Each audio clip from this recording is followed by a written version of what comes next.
Alright, so in this video, we're going to dive right into how we scaled this business and added an extra 283K in 3 months using email marketing. So yes, without further ado, let's dive right into it.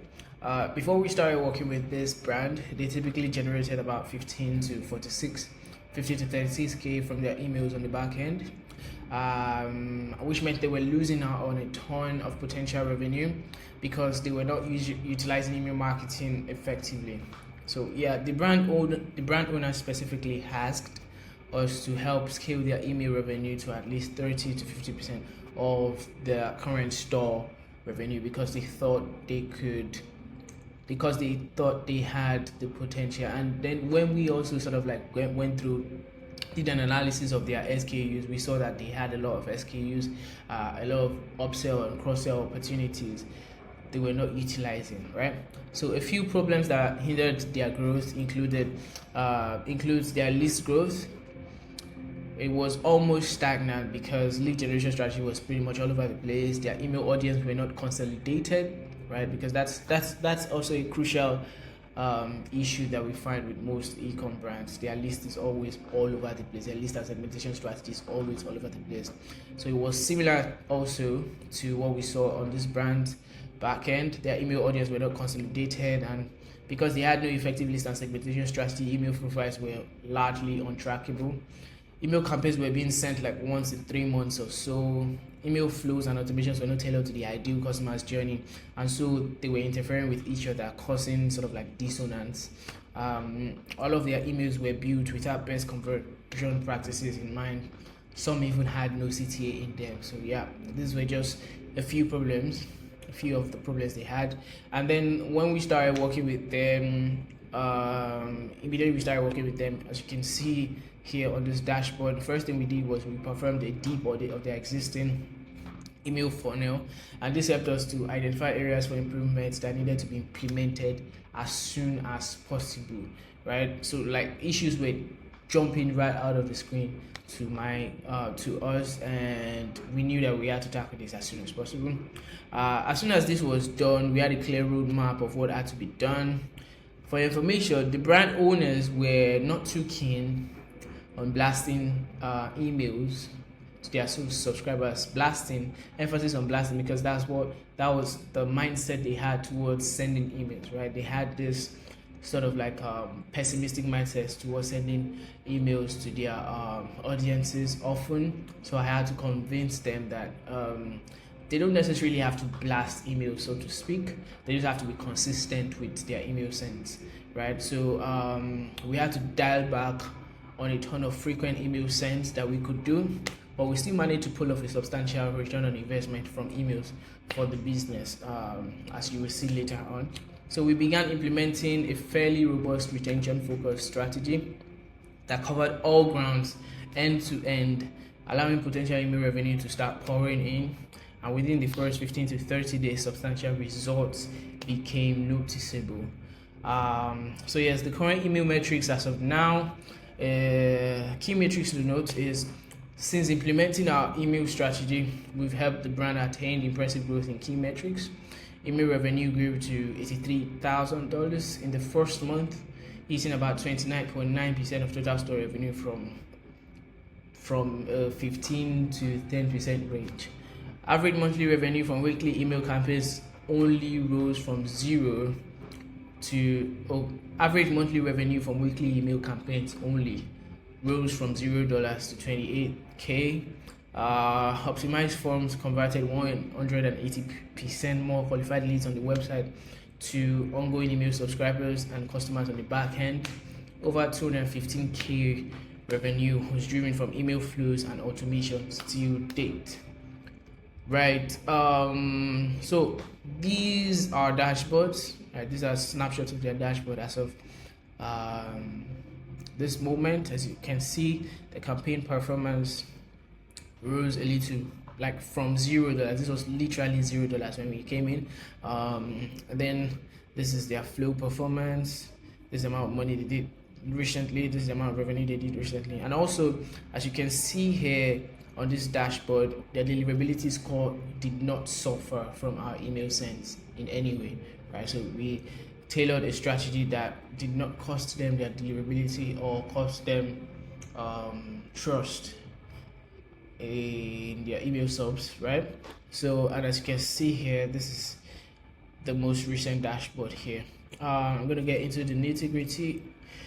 So yes, for the lead generation strategy for this specific brand, with research and insights from the brand owner, we discovered that the highest converting ICP had a unique journey they typically go through on the website, right? So before we craft emails for our clients, we typically go down a very deep rabbit hole of research trying to figure out the ICP for that specific brand, right? So when we did our research and with insights from the brand owners, we discovered that the highest converting ICP, the highest converting ideal customer persona, had a unique journey they typically go through on the website, right? So our strategy was to tailor our forms and lead generation strategy to that ideal customer, right?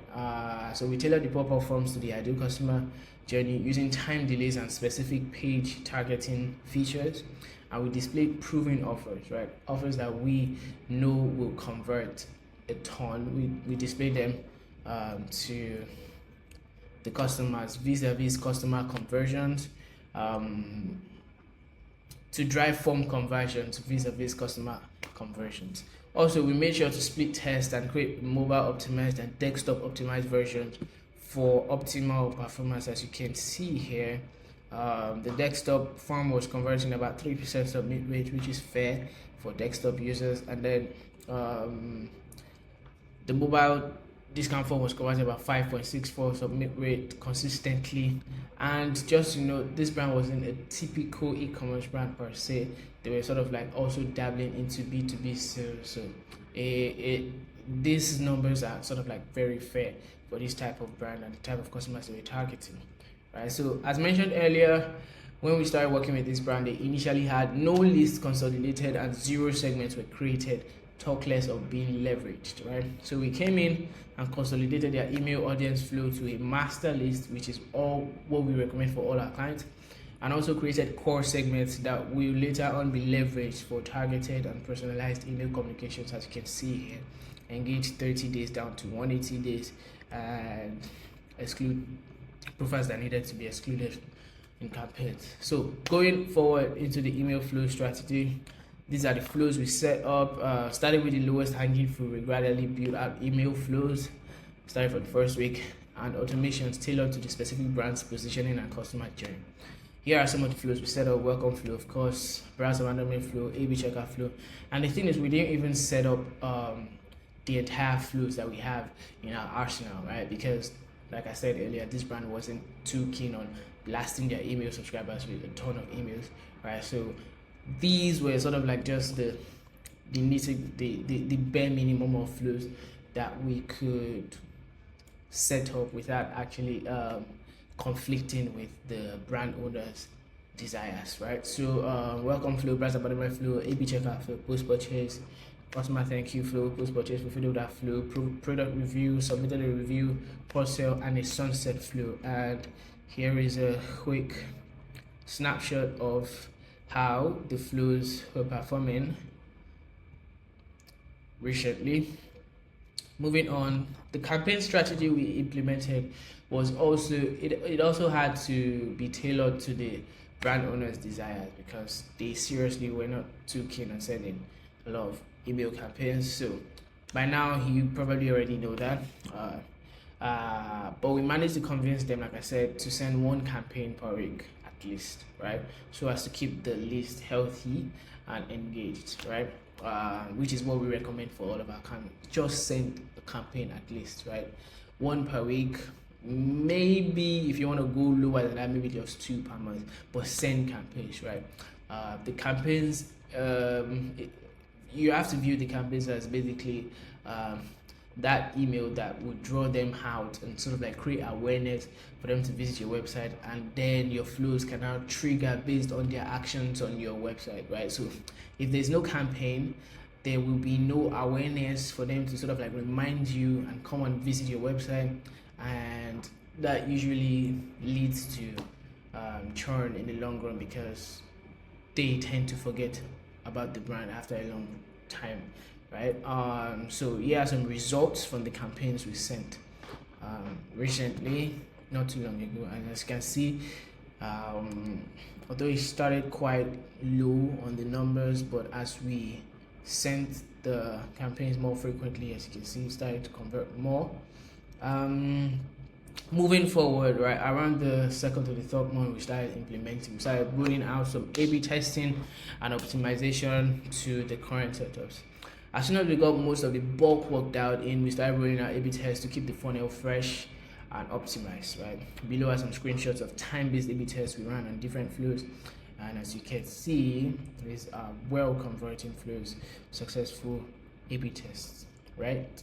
And yeah, that's pretty much it, right? Those are the basic things we did, and even more, right? Those are the standard things that we did to scale this brand from literally $0 from campaigns and about $16,000 to $30,000 from email marketing to having 283K from email marketing, right? So if you're an e-commerce brand and you are ready to get serious about your email marketing, you can just reach out to us, book a call below, and we'll gladly jump on a call with you to see if you're going to be a good fit for us to sort of like come in and help you, right? Thank you for watching this video, and I hope you have a great day.